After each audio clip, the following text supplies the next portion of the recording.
నమస్కారం ఘంటారావానికి స్వాగతం. ముందుగా ప్రధాన అంశాలు. మొంతా తుఫానుకి వరి పత్తి పంటలకి అపార నష్టం, ప్రభుత్వమే ఆదుకోవాలంటూ అన్నదాతల వేడుకోలు.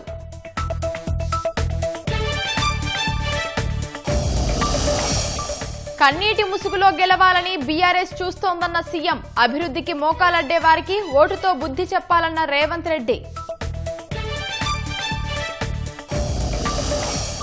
హస్తం పార్టీ డిపాజిట్ కోల్పోతేనే 6 గ్యారంటీల అమలు, ఓటమి భయంతోనే అజారుద్దీన్ కి మంత్రి పదవిచ్చారన్న కేటీఆర్.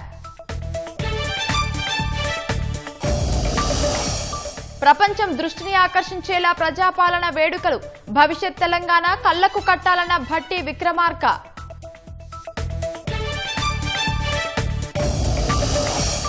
టాంజానియాలో ఎన్నికల ఫలితాలు ప్రకటించొద్దంటూ రోడ్డెక్కిన ప్రజలు, దేశవ్యాప్త ఘర్షణల్లో 700 మంది మృతి.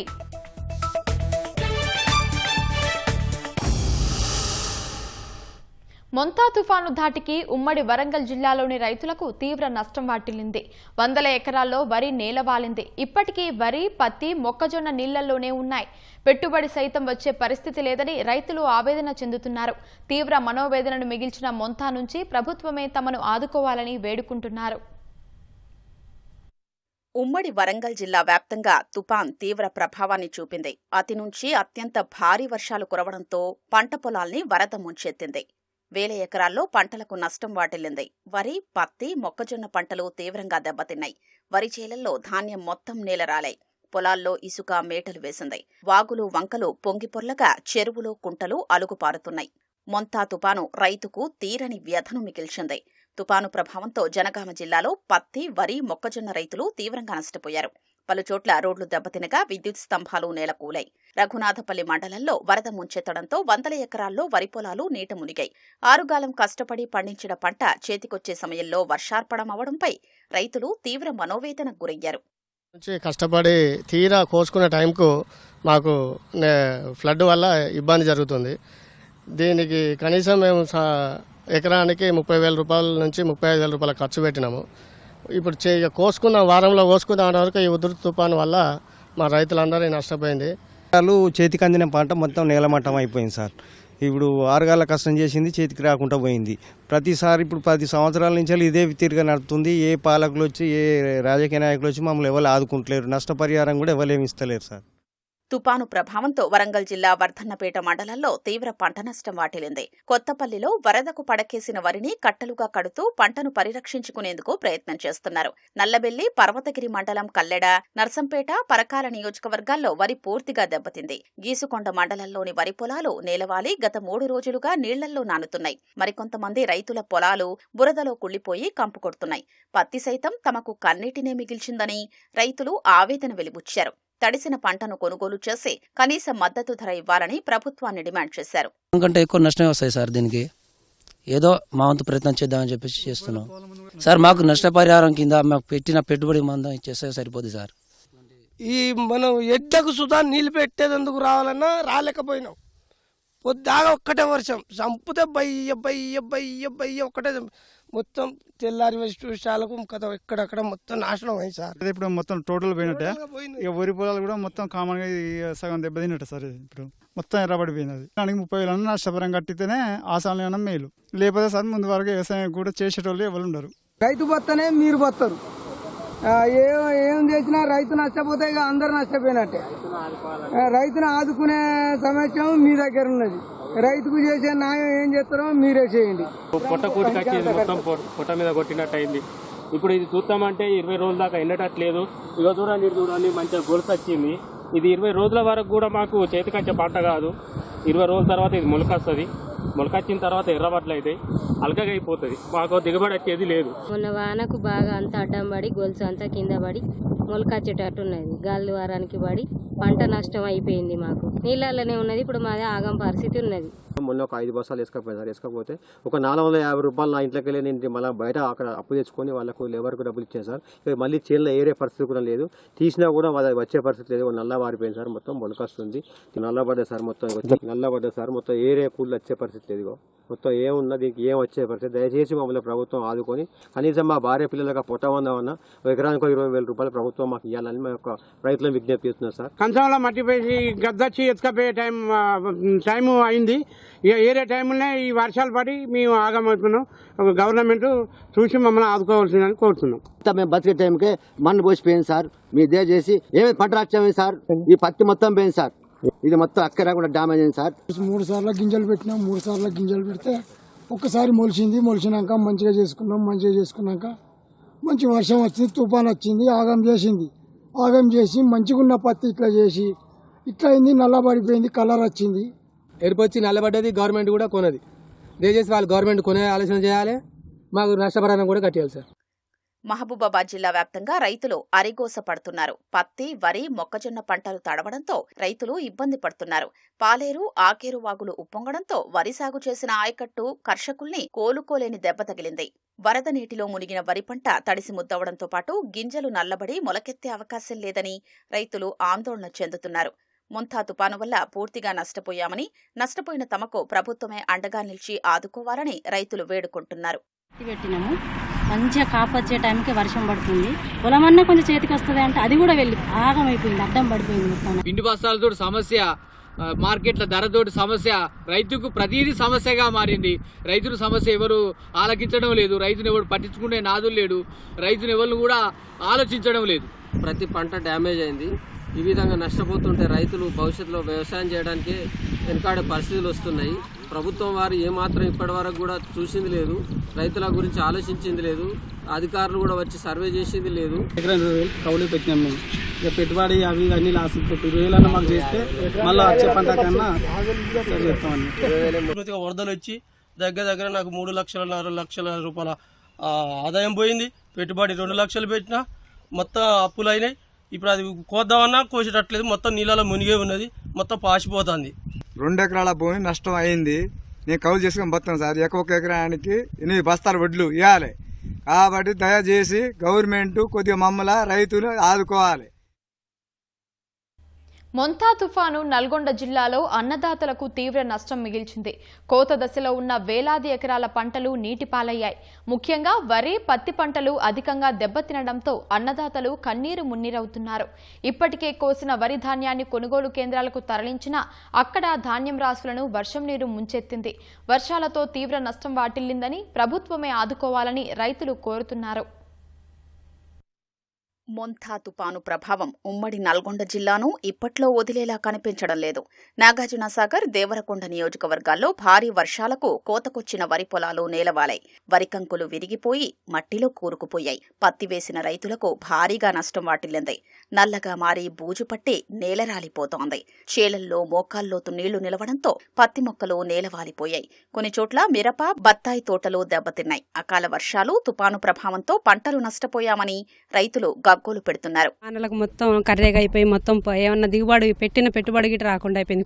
కూలి గిట్ట వెళ్ళకుండా అయిపోయింది సార్. మొత్తం ఏమున్నా కూలి ఇస్తుంది చేంజ్ చూసే దుఃఖం తప్ప ఏం లేదు సార్. మొత్తం పెట్టుబడి ఎక్కువ అయిపోయింది. 5 లక్షల దాకా అయింది. మరి ఏం చేసి బతకాలి సార్ మేము? ఈ నల్ల పత్తి పెట్టుకొని కొనమంటే ఆయన రూపాయకు వేస్తుండు.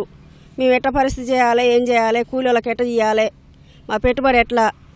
వారం రోజుల దాకా మరి పత్తి ఏరుకునేటట్టు లేదు. పింతే నీళ్ళు వెళ్తున్నాయి. ఎకరాలు వర్షం వేసినాం. వేస్తే కోదామనేసరికి 2 రోజులు వాన వచ్చింది. మళ్ళీ కోదామనేసరికి మళ్ళీ వారం రోజులు వాన వచ్చింది. గ్యాప్ లేదు మాకు. గ్యాప్ లేక ఈ రోజే ఇట్లా ఎండలు వెళ్తున్నాయి. అలా పోదామనేసరికి మొలకొచ్చి మొత్తం అడ్డం పడ్డది. ఆ పరిస్థితి ఏందని అడుగుతున్నాం సార్ మిమ్మల్ని. మేము పత్తి అసలు పనికి రాకుండా అయింది. మొత్తం కింద పడి చెట్ల మీద మొలకలు వచ్చినాయి, కింద మొలకలు వచ్చినాయి. మొత్తం కొట్టుకపోయింది. పత్తి మొత్తం మొలకలు వచ్చింది. అసలు మొత్తం ఎకరానికి 40-50 వేలు పెట్టుబడి అయింది. అది అమ్మినా కొనేటోళ్ళు లేరు. 4 క్వింటాలు ఇంట్లో పెడితే అది 3 వేలు అడుగుతారు క్వింటలు. ఏం చేయాలో అర్థం కావట్లేదు. అది నాగార్జునసాగర్ నియోజకవర్గంలో హాలియా, అనుముల, నిడమనూరు, పెద్దపూర మండల కేంద్రంలో కురిసిన భారీ వర్షాలు రైతుల్ని కోలుకోలేని దెబ్బతీసింది. పులిమామిడి, వెంకటాపురం, చింతగూడెం, ఉట్కూర్, అలీనగర్, నిడమనూరు, ఇబ్రహీంపేట, పెద్దగూడెం, చిన్నగూడెం ప్రాంతాల్లో పత్తి, వరి తడిచి ముద్దైంది. 10 రోజుల్లో చేతికొచ్చే పంట అకాల వర్షాలు, తుపాను ప్రభావంతో నేల కొరిగిపోయిందని కర్షకులు ఆవేదన వ్యక్తం చేశారు. ప్రభుత్వం సాయం అందించకపోతే అప్పుల్లో కూరుకుపోతామని గోడు వెళ్లబోసుకుంటున్నారు. అధికారులు క్షేత్రస్థాయిలో పర్యటించి పంట నష్టాన్ని అంచనా వేసి తమకు పరిహారం చెల్లించాలని రైతులు కోరుతున్నారు. ఒక 20 ఎకరాల పొలం మొత్తం ఏం లేకుండా మొత్తం వరద పడి కొట్టుకపోయి ఉష్క మేట పెట్టింది. చాలా నష్టం, మాకైతే చాలా నష్టం ఉంది ఈ వర్షం వల్ల, ఈ తుఫాను వల్ల. ప్రభుత్వం ఏమన్నా ఆదుకుంటుందేమో అని ఎదురు చూస్తున్నాం. మరి మొత్తం కొట్టుకుపోయింది సారు. 2-3 ఎకరాల పొలం. ఏం దీనికి బతకాలి, ఎట్ట బతకాలి, పెట్టుబడులు అసలు వెళ్తలేవు, ఏం చేయాలి? మొత్తం పొట్ట మీదకి వచ్చినప్పుడు మొత్తం కరిగిపోయింది, మొత్తం నీళ్ళు మేంగపోయి తుఫాన్ లేచి పోయింది. వచ్చి వాగు వచ్చి ఇంకా అక్కడ చెర్లు దిగినాయో ఏం వచ్చినాయో మొత్తం కొట్టుకుపోయినాయి సారు. మరి మా పరిస్థితి పత్తి ఏం అట్టాగమైంది, పొలాలు ఇట్టాగమైనాయి. మేము కౌలుకు పెట్టిన పొలాలు అట్నే పోయినాయి, సొంతం పొలాలు అట్నే పోయినాయి. పావుల బేడ సంపాదించుకుందామంటే ఇవి పోయినాయి, పత్తి పోయింది సారు. మరి దీనికి ఏమైనా నష్టపరాలని కట్టియాలి, మీరు వచ్చి చూసుకొని కట్టిస్తారా? పావుల బేడ కట్టియాలి. 12 దాకా యూరియా కట్టలకి నిలబడ్డాం. ఆ లైన్లో నిలబడితే యూరియా కట్ట దొరకలేదు. ఇప్పుడు ఏం బాగా వచ్చి నష్టమైంది. ఇప్పుడు ఎకరాకి 50 దాకా పెట్టుబడి అప్పు తెచ్చి పెట్టాం. ఇప్పుడు ఆ పెట్టుబడి కూడా వెళ్ళినట్టుంది. కొంచెం ప్రభుత్వం అంతా ఇంతో సహాయం చేయాలి. ఆగొచ్చి మొత్తం పచ్చేలు అయితేంది, పొలాలు అయితే మొత్తం కొట్టుకుపోయినాయి. అంతా ఆగవాగం సార్. ఈ మొత్తం పీడంగా పోతానికి మాకు పొలాలు గిట్ట అన్ని పోయినాయి సారు. దాన్ని బట్టి మరి మేము ఏం చేయాలి, ఏం సంగతి మాకు ఎటు తోయక అన్ని ఆ మోటార్లు గిట్ట కొట్టుకుపోతున్నాయి. ఆ రైతుల పరిస్థితి ఎట్లుందంటే చెప్పుకోవటానికి అంత సిగ్గు అనిపిస్తుంది. కూలోళ్ళు ఒక పక్క ఆగం, బేరగాళ్ళు ఒక పక్క ఆగం. రైతులకు అనేది రైతుగా చేసే కంటే కూడా పనికి పోవటం మంచిది అనిపిస్తుంది. భూములోనే అనేది కానీ భూమి ఉన్నోడు ఎకరం అమ్ముకోవాల్సిందే. బత్తాయికాయలు పోయిన సంవత్సరం ఈ టైం 30,000 అమ్మినాయి. ఈ సంవత్సరం 12,000 లేవు. ఈ తుఫాను వల్ల ఇంకా సర్వనాశనం అయిపోయిన రైతులు. ఉమ్మడి నల్గొండ జిల్లాలోని కలెక్టర్లు ధాన్యం కొనుగోలు కేంద్రాల్ని తనిఖీ చేశారు. రైతులకు ఇబ్బంది లేకుండా వెనువెంటనే ధాన్యం కొనుగోళ్లను వేగవంతం చెయ్యాలని ఆదేశించారు. అవసరమైతే అర్ధరాత్రి అయినా సరే కొనుగోలు చెయ్యాలని అధికారులకు సూచించారు. ధాన్యం కొనుగోలు కేంద్రాల్లో రైతులకు ఇబ్బంది లేకుండా మౌలిక వసతులు కల్పించాలని కలెక్టర్లు పేర్కొన్నారు. తుఫాన్ ప్రభావంతో నష్టపోయిన రైతులను ఆదుకునేలా రాష్ట్ర ప్రభుత్వం చర్యలు చేపట్టాలని BJP MP Etela Rajender demand చేశారు. హనుమకొండ జిల్లా దామెర మండలం ఊరుగొండ వద్ద తుఫాన్ ప్రభావంతో నష్టపోయిన పంటలను ఈటెల పరిశీలించారు. తక్షణమే అధికారులను పంపి క్షేత్రస్థాయిలో నష్టపోయిన రైతుల వివరాలు సేకరించాలని డిమాండ్ చేశారు. వరి, పత్తి పంటలు చేతికొచ్చే సమయంలో నష్టపోయారని పేర్కొన్నారు. కేంద్రం రైతులకు ఫసల్ బీమా యోజనను వర్తింపజేసేలా రాష్ట్ర ప్రభుత్వం చర్యలు చేపట్టాలన్నారు. ధాన్యంతో పాటు రంగుమారిన పత్తిని కొనుగోలు చేయాలని కేంద్రానికి లేఖ రాస్తామని ఈటెల అన్నారు.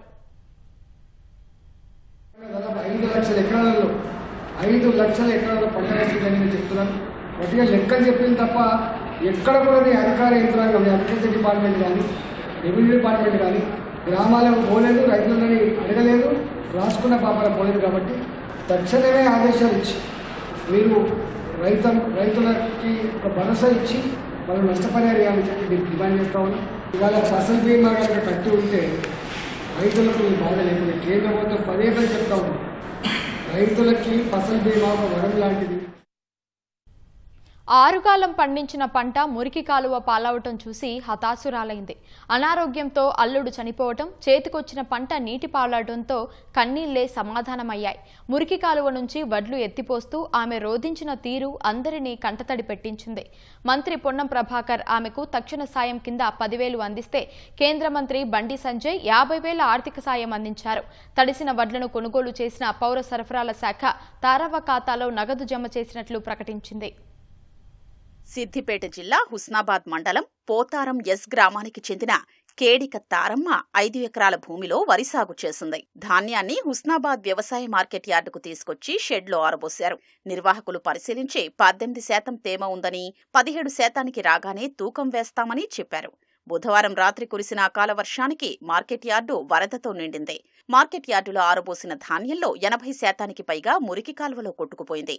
మార్కెట్ యార్డుకు వచ్చి చూసేసరికి ఆమె విలపించిన తీరు అందరినీ కంటతడి పెట్టించింది.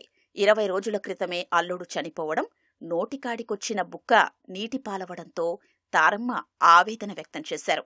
అదే సమయంలో పరిశీలనకొచ్చిన సిద్దిపేట కలెక్టర్ హైమావతి కాళ్లపై పడి ఆదుకోవాలని వేడుకున్నారు.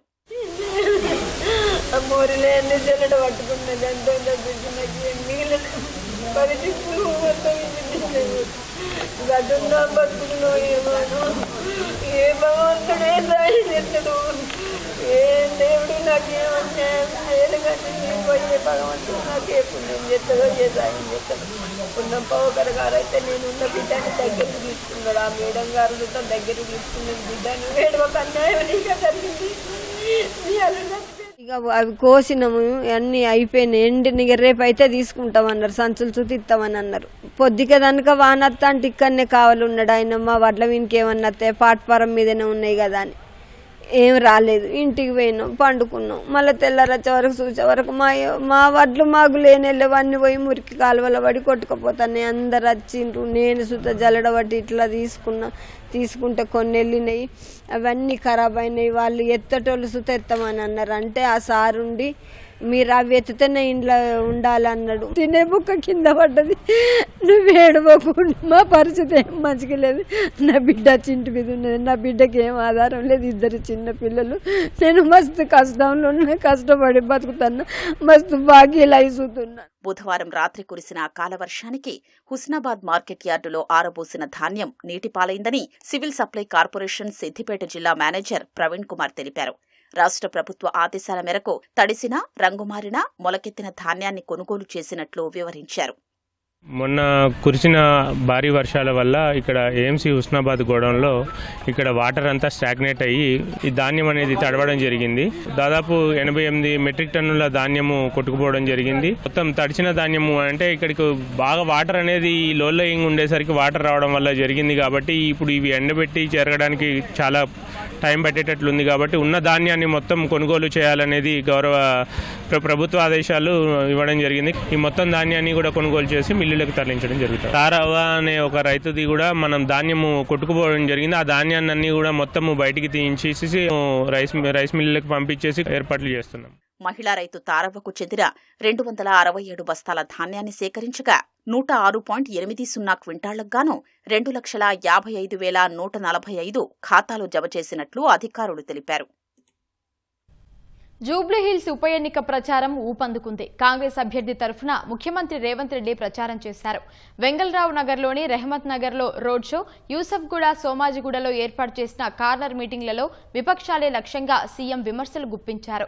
కాంగ్రెస్ అభ్యర్థిని గెలిపిస్తే నియోజకవర్గాన్ని అభివృద్ధి చేయడంతో పాటు మైత్రివనంలో అన్న ఎన్టీఆర్ విగ్రహం పెట్టే బాధ్యత తీసుకుంటానని రేవంత్ రెడ్డి హామీ ఇచ్చారు. జూబ్లీహిల్స్ ఉప ఎన్నిక ప్రచారం తారాస్థాయికి చేరింది. స్వయంగా సీఎం రేవంత్ రెడ్డి కాంగ్రెస్ అభ్యర్థి నవీన్ కుమార్ యాదవ్ తరపున ప్రచారంలో పాల్గొన్నారు. నియోజకవర్గంలోని వెంగళరావు నగర్, సోమాజిగూడ డివిజన్లలో రోడ్ షో, కార్నర్ మీటింగుల్లో పాల్గొన్నారు. వరంగల్ పర్యటన ముగించుకుని తొలుత రెహమత్ నగర్ కు చేరుకున్న ముఖ్యమంత్రికి పార్టీ శ్రేణులు, అభిమానులు ఘన స్వాగతం పలికారు. రెహమత్ నగర్లోని పీజేఆర్ విగ్రహం నుంచి మొదలైన రోడ్ షోలో పాల్గొన్న ఆయన కృష్ణకాంత్ పార్కు పక్కనున్న సాయిబాబా ఆలయం వద్దకు చేరుకున్నారు. రోడ్ షోలో అడుగడుగునా ప్రజలు పూలు జల్లుతూ సీఎంకు నీరాజనం పలికారు. అనంతరం కార్నర్ మీటింగ్లో ప్రసంగించిన సీఎం రేవంత్ రెడ్డి నవీన్ కుమార్ను గెలిపించాలని కోరుతూనే బీఆర్ఎస్, బీజేపీలపై విమర్శలు గుప్పించారు. ఆ తర్వాత అక్కడి నుంచి సోమాజిగూడలో నిర్వహించిన కార్నర్ మీటింగ్లో పాల్గొని ప్రసంగించారు.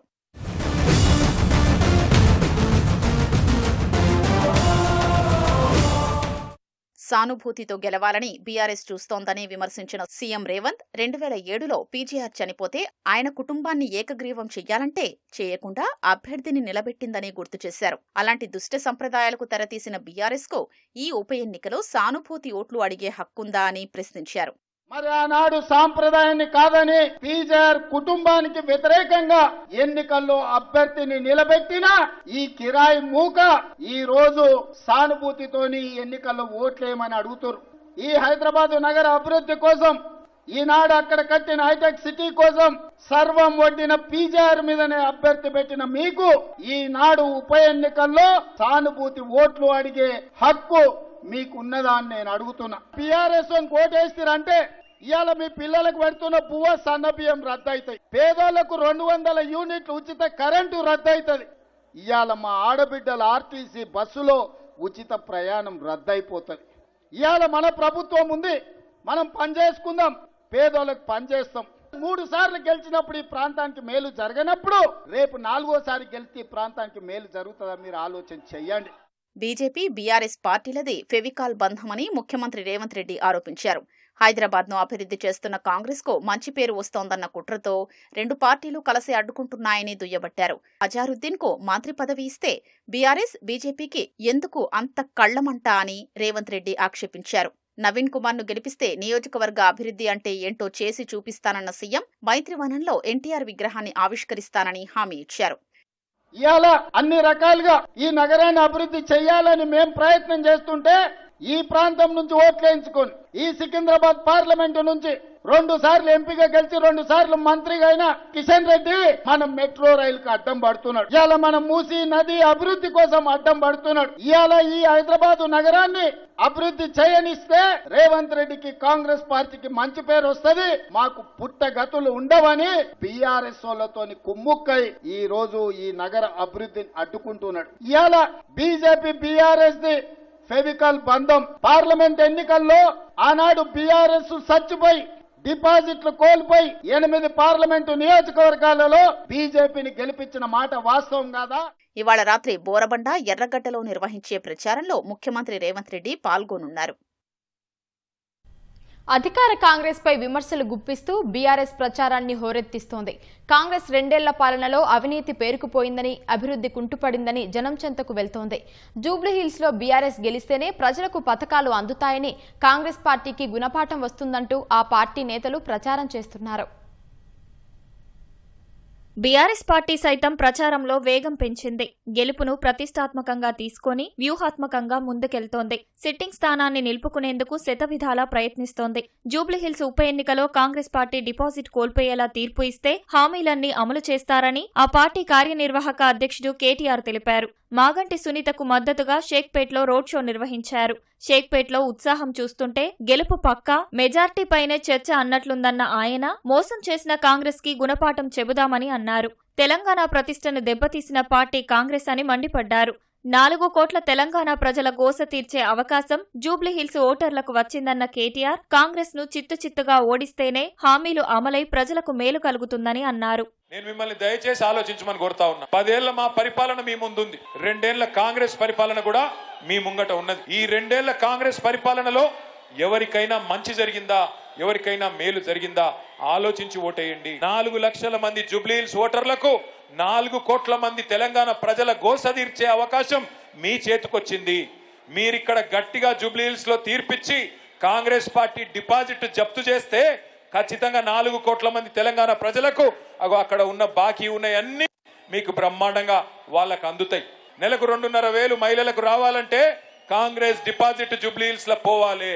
నెలకు 4,000 రూపాయల పెన్షన్ ముసలోళ్లకు, పెద్ద మనుషులకు రావాలంటే కాంగ్రెస్ డిపాజిట్ జూబ్లీహిల్స్ లో పోవాలి. వికలాంగులకు 6,000 రావాలంటే కాంగ్రెస్ పార్టీ చిత్తుగా జూబ్లీహిల్స్ లో ఓడిపోవాలి. జూబ్లీహిల్స్ ఉప ఎన్నికలో భాగంగా రహ్మత్ నగర్లోని టీ పాయింట్లో మాటా ముచ్చట కార్యక్రమంలో మాజీ మంత్రి సింగిరెడ్డి నిరంజన్ రెడ్డి పాల్గొన్నారు. మైనార్టీలను మభ్యపెట్టేందుకు అజారుద్దీన్ కు మంత్రి పదవి ఇస్తున్నారని విమర్శించారు. మాగంటి సునీత గోపీనాథ్ కు మద్దతుగా బోరబండ డివిజన్లో మాజీ మంత్రి సూర్యాపేట ఎమ్మెల్యే జగదీష్ రెడ్డి ప్రచారం నిర్వహించారు. సోమాజిగూడ డివిజన్ శ్రీనగర్ కాలనీలోని ఓ టిఫిన్ సెంటర్ వద్ద మాజీ మంత్రి సబితా ఇంద్రారెడ్డి స్థానికులతో మాట్లాడారు. రాష్ట్రం మళ్లీ గాడిన పడాలంటే జూబ్లీహిల్స్ నుంచే కేసీఆర్ గారికి మద్దతు పలకాలని కోరారు. కాంగ్రెస్ పాలనలో పనిలేక రైతన్నలు అడ్డాకూలీలుగా మారుతున్నారని బీఆర్ఎస్ ఎమ్మెల్యే కేపీ వివేకానంద విమర్శించారు. ప్రపంచ దృష్టిని ఆకర్షించేలా ప్రజాపాలన దినోత్సవాలు నిర్వహించాలని ఉప ముఖ్యమంత్రి భట్టి విక్రమార్క అధికారులను ఆదేశించారు. ప్రజాపాలన విజయోత్సవాల నిర్వహణపై ప్రభుత్వ సలహాదారు కేశవరావుతో కలిసి సమావేశం నిర్వహించిన మంత్రి తెలంగాణ రైజింగ్తో పాటు రాష్ట్ర ఆవిర్భావం, అభివృద్ధి అంశాలు కలిపి సమగ్ర ప్రణాళిక రూపొందించాలని తెలిపారు. తెలంగాణ సాధించిన తీరు, కొత్త రాష్ట్రంలో నమోదైన విజయాలు, భవిష్యత్ లక్ష్యాలపై ప్రపంచానికి వివరించేలా కార్యక్రమాలు ఉండాలని దిశానిర్దేశం చేశారు. పెట్టుబడిదారులను విజయోత్సవానికి ఆహ్వానిస్తున్నామని, పెద్ద ఎత్తున ఒప్పందాలు జరిగేలా వాతావరణం ఉండాలని భట్టి సూచించారు. హైదరాబాద్ నగరం, మూసీ పునరుజ్జీవనం, ఫ్యూచర్ సిటీ, భవిష్యత్తు తెలంగాణ ఎలా ఉండబోతోందో వేడుకల్లో ప్రపంచానికి చూపించేలా కార్యక్రమాలు ఏర్పాటు చేయాలని అధికారులను ఆదేశించారు. గ్లోబల్ చైనా +1 అవకాశం అందిపుచ్చుకునేలా ఓఆర్ఆర్, ఆర్ఆర్ఆర్ మధ్య ప్రాంతాన్ని కీలకమైన పారిశ్రామిక కారిడార్గా అభివృద్ధి చేస్తున్నట్లు ఐటీ పరిశ్రమల శాఖ మంత్రి శ్రీధర్ బాబు తెలిపారు. Urban engine, industrial heartland, rural transformation zone అనే 3 అంశాలు మూలస్తంభాలుగా 2047 నాటికి తెలంగాణని $3 ట్రిలియన్ ఆర్థిక వ్యవస్థగా తీర్చిదిద్దుతామని పునరుద్ఘాటించారు. ఇందుకు అమలులో వేగం, అవకాశాల్లో పారదర్శకత, రూపకల్పనలో ఫ్యూచర్ రెడీగా ఉండే కొత్త అభివృద్ధి నమూనాకి రోడ్ మ్యాప్ సిద్ధం చేస్తున్నట్లు శ్రీధర్ బాబు వివరించారు. హైదరాబాద్ లో జరిగిన సిఐఐ సదరన్ రీజనల్ కౌన్సిలింగ్ సమావేశంలో driving industrial growth and innovation, Telangana road map 2 trillions dollars economy అనే అంశంపై శ్రీధర్ బాబు మాట్లాడారు. 2035 నాటికి హైదరాబాద్ జీడీపీ $350 బిలియన్ చేరేలా సర్వీసెస్, సస్టైనబిలిటీ, స్మార్ట్ లివింగ్ కు global capital, net zero future సిటీగా తీర్చిదిద్దుతామని శ్రీధర్ బాబు చెప్పారు. తెలంగాణలో పెట్టుబడులు పెట్టేందుకు ముందుకు రావాలని పారిశ్రామికవేత్తలను కోరారు. పరిశ్రమలు, ప్రభుత్వం మధ్య సత్సంబంధాలను మరింత బలోపేతం చేసేలా ప్రత్యేక వ్యవస్థను ఏర్పాటు చేసేందుకు కసరత్తు చేస్తున్నట్లు శ్రీధర్ బాబు తెలిపారు. ప్రభుత్వ ఉద్యోగుల బకాయిలతో పాటు పంచాయతీరాజ్, ఆర్&బి శాఖల పెండింగ్ బిల్లుల చెల్లింపు కోసం ప్రభుత్వం 1031 కోట్లు విడుదల చేసింది. ఆర్థిక శాఖ ఉన్నతాధికారులతో సమీక్ష నిర్వహించిన ఉప ముఖ్యమంత్రి భట్టి విక్రమార్క నిధులు విడుదల చేయాలని ఆదేశించారు. ప్రభుత్వ ఉద్యోగుల బకాయిల్లో ప్రతి నెల దశల వారీగా విడుదల చేస్తామని గతంలో ప్రభుత్వం హామీ ఇచ్చింది. ఆ మేరకు అక్టోబర్ నెలకు సంబంధించిన 712 కోట్లు విడుదల చేశారు.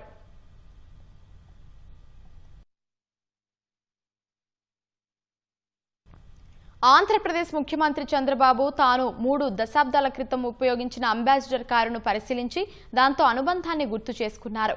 ఆయన ఉమ్మడి రాష్ట్రానికి ముఖ్యమంత్రిగా ఉన్న సమయంలో 393 నంబర్తో ఉన్న అంబాసిడర్ వాహన శ్రేణిలో రాష్ట్రమంతా పర్యటించేవారు. 393 అంబాసిడర్ అంటేనే సిబిఎన్ బ్రాండ్ కార్ అనేలా అది గుర్తింపు పొందింది. ప్రస్తుతం 4వసారి సీఎంగా ఉన్న చంద్రబాబు భద్రతా పరంగా ఆధునిక వాహనాలు వినియోగిస్తున్న తన సొంత కారు అయిన నాటి అంబాసిడర్ మాత్రం అపరూపంగానే చూసుకుంటున్నారు. ఇప్పటి వరకు హైదరాబాద్ లో ఉన్న ఈ కారును ఇటీవల మంగళగిరిలోని టీడీపీ కేంద్ర కార్యాలయానికి తీసుకొచ్చారు. పార్టీ కార్యాలయానికి వచ్చి తిరిగి వెళ్తున్న సమయంలో ఆనాడు తాను వాడిన అంబాసిడర్ కారును పరిశీలించి ఆ కారులో తన ప్రయాణ స్మృతులను గుర్తు చేసుకున్నారు. విత్ మై ఓల్డ్ ఫ్రెండ్ అంటూ ఆ కారుతో తనకున్న అనుబంధాన్ని గుర్తు చేసుకున్న చంద్రబాబు ఎక్స్ లో పంచుకున్నారు. టాంజానియా అధ్యక్ష ఎన్నికల అనంతరం ఆ దేశంలో చెలరేగిన హింసాత్మక ఘటనల్లో దాదాపు 700 మందికి